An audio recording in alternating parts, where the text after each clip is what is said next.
Dalam catatan sejarah, terdapat banyak sekali sahabat dan tokoh-tokoh Islam yang ikut membantu Rasulullah dalam menyebarkan agama Islam.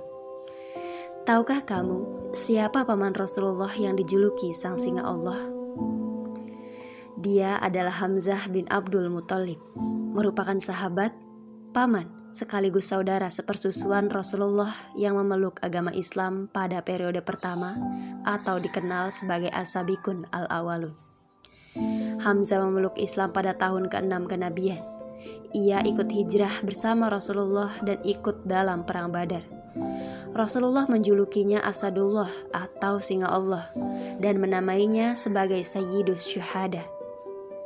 Hamzah bin Abdul Muthalib mencurahkan hidupnya untuk kepentingan dakwah Islam.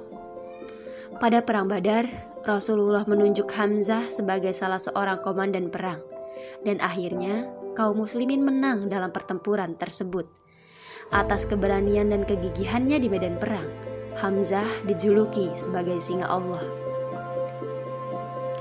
Kalah dalam peperangan, kaum Quraisy tidak terima dan menuntut balas pada perang berikutnya, yakni perang Uhud. Tidak hanya memburu Rasulullah, mereka juga menjadikan Hamzah sebagai sasaran. Pada saat itu, Hindun binti Utbah memerintahkan budak bernama Wahsy untuk membunuh Hamzah.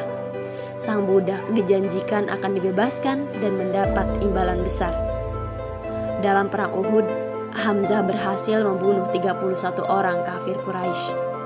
Sampai pada suatu saat beliau tergelincir sehingga ia terjatuh ke belakang dan tersingkaplah baju besinya. Dan pada saat itulah Wahsy melemparkan tombaknya dan dirobeklah perutnya.